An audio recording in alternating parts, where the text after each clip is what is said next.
Computer study में स्वागत है। आज हम पढ़ने जा रहे हैं concept of object oriented programming, जिसमें हम पढ़ने जा रहे हैं उप्स टेक्निक्स। उप्स का मतलब होता है ऑब्जेक्ट ओरिएंटेड प्रोग्रामिंग, जिसमें हम in which object oriented programming object which have data related to a person और आइटम आर यूज। जो पर्सन और आइटम का जो डेटा होता है वो ऑब्जेक्ट यूज करता है उप्स में। The program can be written using many functional block. The functional block contain the instruction.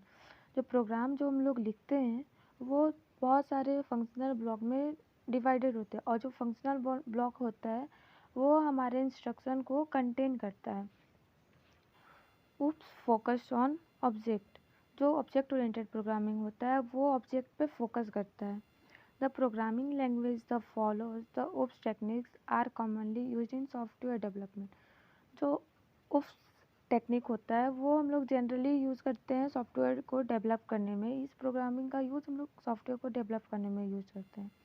जैसे हो गया C++, Java, सिमुला 67, Python etcetera.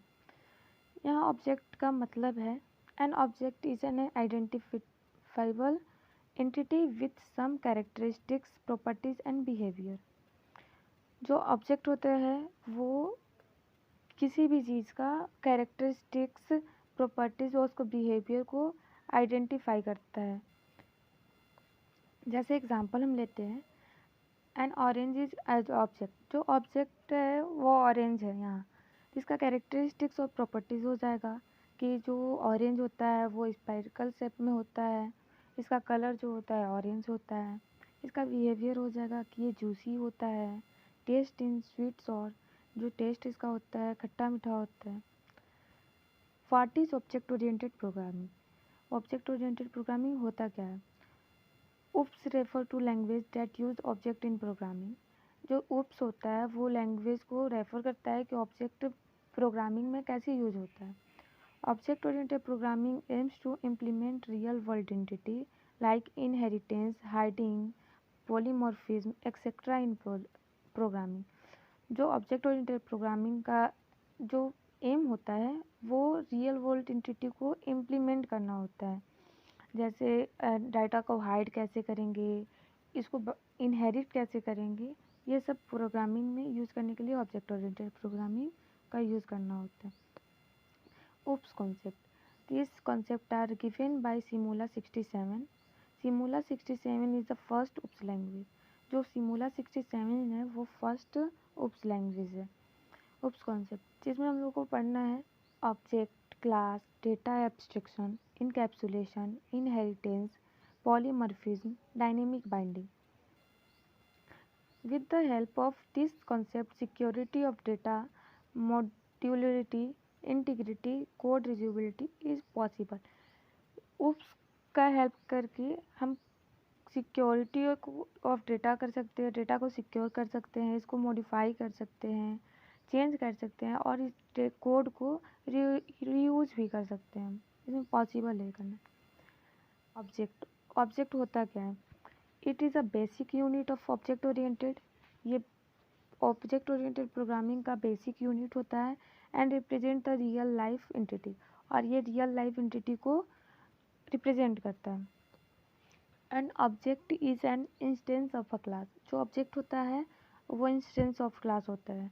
When object are memory is allocated. जो ऑब्जेक्ट होता है वो मेमोरी को एलोकेट करता है, मेमोरी लेता है, स्पेस लेता है। An object has an entity, state and behaviour. Object must belong to the class. Object जो होता है वो बिलोंग करता है क्लास से। एग्जाम्पल में आइए देखते हैं, जैसे हम इससे पहले भी देखे ये example. And orange is an object. Orange जो होगा एक ऑब्जेक्ट है जिसका प्रॉपर्टीज और कैरेक्टरिस्टिक हो जाएगा कि ये स्पेरिकल शेप का होता है, इसका कलर ऑरेंज होता है, इसका बिहेवियर हो जाएगा कि ये जूसी होता है, खट्टा मीठा इसका टेस्ट होता है। क्लास, क्लास क्या होता है? Class is a user defined data type. जो क्लास होता है ये यूज़र डिफाइंड डेटा टाइप होता है। It consist of data member and member function. ये डेटा मेंबर और मेंबर फंक्शन को कंसिस्ट करता है। A class is a blueprint for an object. जो क्लास होता है वो ब्लूप्रिंट होता है ऑब्जेक्ट का। When a class is defined no memory is allocated. जो क्लास होता है वो मेमोरी को एलोकेटेड नहीं करता है। एग्जाम्पल में देखते हैं, जैसे क्लास हो गया human being, animal, fruit, flower, ये क्लास हो गया। और ऑब्जेक्ट हो गया जैसे ह्यूमन बीइंग में कोई पर्सन का नाम, जैसे शालिनी ले लीजिए। एनिमल में ऑब्जेक्ट जैसे हो जाएगा डॉग, फ्रूट में एप्पल, फ्लावर में रोज़। ऐसे जो क्लास नेम होता है वो यूज़र डिफाइंड डेटा टाइप होता है। यहाँ देख लीजिए, user defined data, class is a user defined data type और object is a variable of the data type. ये वेरिएबल होता है डेटा टाइप का। थर्ड पॉइंट है data abstraction. Abstraction means hiding the detail. जो एब्स्ट्रैक्शन होता है उसका मतलब होता है डिटेल को हाइड करना।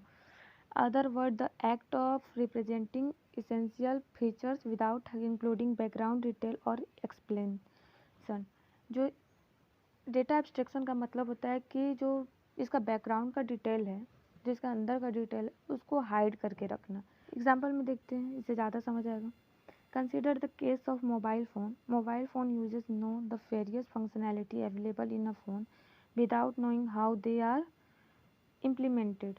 जैसे हम लोग फ़ोन को यूज करते हैं, इसमें बहुत सारे फीचर्स होते हैं, फंक्शनैलिटी होती है। ये तो हम लोग देखते हैं, जब फ़ोन ख़रीदने जाते हैं तो इसका फंक्शनैलिटी देखते हैं, क्या फ़ंक्शन है क्या नहीं है। इसके अंदर के प्रोसेस को तो नहीं देखते कि कैसे इम्प्लीमेंट किया गया इस फ़ोन को। तो वही होता है डेटा एब्स्ट्रैक्शन में कि इसके अंदर के डिटेल को हाइड कर दिया जाता है और इसका हम लोग फंक्शन बस देख सकते हैं। फोर्थ नंबर है encapsulation. Encapsulation is defined as the wrapping of the data under a single unit is known as data encapsulation. Data encapsulation मतलब होता है कि डेटा को एक सिंगल यूनिट में इसको रैप करके रखा जाता है, जिससे डेटा सिक्योर हो सके। The data is not accessible to the outsider world because data is a default private. Inheritance. Inheritance is an important pillar of OOPS. जो inheritance होता है वो important pillar होता है OOPS का। The mechanism of new class derived the properties of old class is called inheritance. Inheritance का मतलब होता है जो new class रहता है वो derived होता है old class से। आगे देखते हैं, जैसे ओल्ड क्लास को हम लोग बोल सकते हैं जैसे parent class, base class, super class. और न्यू क्लास को हम लोग बोल सकते हैं चाइल्ड क्लास, डिराइव्ड क्लास और सब class. Types of inheritance. Inheritance क्या, ये टाइप्स देखते हैं। फर्स्ट टाइप होता है सिंगल इनहेरिटेंस। पेरेंट का जो कैरेक्टर रहेगा वो सिंगल चाइल्ड में ही आएगा बस। Multi level inheritance. Multi level inheritance की लगातार लेवल बाय लेवल इनहेरिट होते रहेगा। मल्टीपल इनहेरिटेंस जिसमें दो का प्रॉपर्टीज एक सिंगल चाइल्ड में है, इसको मल्टीपल इनहेरिटेंस बोलेंगे। हिरारिकल इनहेरिटेंस एक क्लास है जिसका प्रॉपर्टीज डिस्ट्रीब्यूट होता है 1 by 1 में, उसको हिरारिकल इनहेरिटेंस बोलते हैं। हाइब्रिड इनहेरिटेंस कि एक का प्रॉपर्टी किसी दो में गया फिर 2 से 1 में आया, इसको हाइब्रिड इनहेरिटेंस बोलते हैं। 6 पॉइंट है पॉलीमॉर्फिज्म।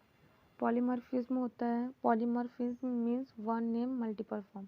देखिए यहाँ पॉलीमॉर्फिज्म का मतलब होता है, पॉली मतलब मैनी और मॉर्फिज्म मतलब होता है फॉर्म। तो polymorphism means name of multiple form, एक नाम का मल्टीपल फॉर्म होता है। In other words, it has the ability to take more than one form. Polymorphism ये दो टाइप्स का होता है, कंपाइल टाइम पॉलीमॉर्फिज्म और run time polymorphism. Dynamic binding means the actual code to be execute is not known to the compile until run time. जो dynamic binding होता है वो कोड को एग्जीक्यूट कंपाइल टाइम में रन टाइम के time ही compile करता है।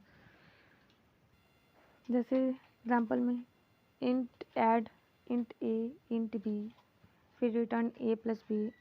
फिर अगला देखते हैं benefits of OOPs. First point है through inheritance we can eliminate duplicate code. इसमें हम लोग इनहेरिटेंस का उपयोग करके डुप्लीकेट कोड को हम लोग हटा सकते हैं। Existing code can be easily reused. जो हम लोग कोड को यूज कर सकते हैं उसको हम रीयूज भी कर सकते हैं। इसमें software complexity can be easily managed. जो सॉफ्टवेयर कम्प्लेक्सिटी होता है उसको हम लोग ईजिली मैनेज कर सकते हैं। The principle of data hiding help the programmer to build secure code. जो डेटा हाइडिंग का प्रिंसिपल होता है उसके हेल्प से हम लोग प्रोग्राम को सिक्योर कोड को बिल्ड कर सकते हैं। It is possible to have multiple object को एग्जिस्टिंग विदाउट एनी इंटरफेरेंस। जो C++ होता है वो सुपरसेट ऑफ सी होता है। Difference between POP and OOPs. Program POP में first point, program is divided into function. Program जो होता है डिवाइडेड होता है फंक्शन में, और ओप्स में function program is divided into object, और ओप्स में जो प्रोग्राम होता है वो ऑब्जेक्ट में डिवाइडेड होता है।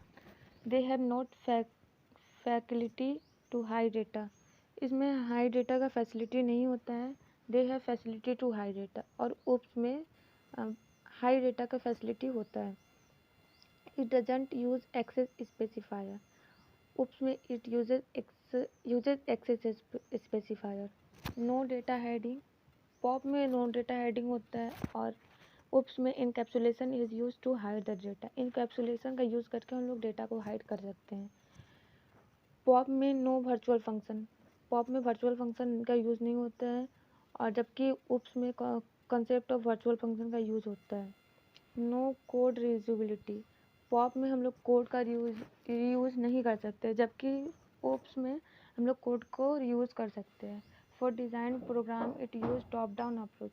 जो पॉप में होता है वो हम टॉप डाउन अप्रोच को यूज़ करते हैं प्रोग्राम को लिखने में, बट ओप्स में हम लोग बॉटम अप अप्रोच का यूज़ करते हैं। पॉप में हो जाएगा जैसे programming language C, COBOL etcetera, but OOPs में हो जाएगा C++, जावा एक्सेट्रा। C++ होता क्या है, आइए देखते हैं। C++ is an object oriented programming language. C++ जो होता है ऑब्जेक्ट ओरिएंटेड प्रोग्रामिंग लैंग्वेज होता है। C++ is the superset of C, that is every properties of C is an C++। जो C++ होता है वो सुपरसेट ऑफ C होता है, और C का सारा प्रॉपर्टीज C++ में होता है। It was developed by Brian Stropes in 1983. C++ is the latest in the software development and more near to real world. C++ जो होता है लेटेस्ट होता है सॉफ्टवेयर डेवलपमेंट में, और रियल वर्ल्ड से भी ये पास में होते हैं। Basic structure of C++ program. C++ program को लिखने के लिए बेसिक स्ट्रक्चर क्या क्या होता है। Before we start how to write a program in C++, first of all understand what is the basic structure of C++ program.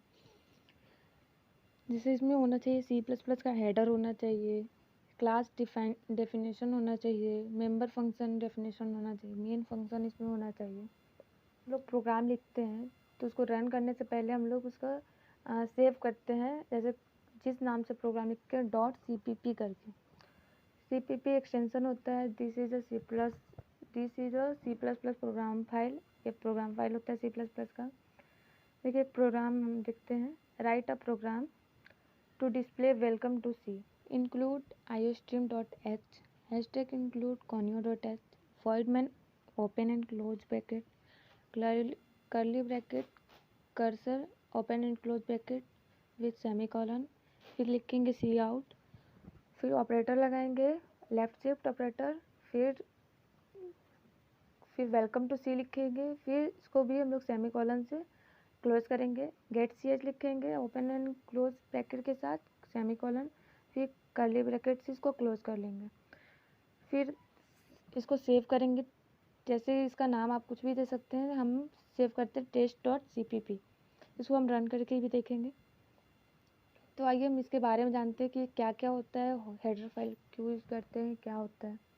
Note iostream.h, iostream का मतलब होता है इनपुट आउटपुट स्ट्रीम, जिसका ये हेडर फाइल है। स्ट्रीम का मतलब stream is a sequence of bytes. iostream.h, it contains two things, standard output stream जिसको हम सी आउट से लिखते हैं, स्टैंडर्ड इनपुट स्ट्रीम जो सी इन से लिखते हैं, सी आउट जिसको प्रोनाउंस करते हैं सी आउट। सी आउट का मतलब the identifier C out is actually an object of the class O stream predefined in C plus plus. ये प्रीडिफाइंड होता है सी प्लस प्लस में। It is use for displaying output to the screen. ये display करने के लिए screen पे use किया जाता है।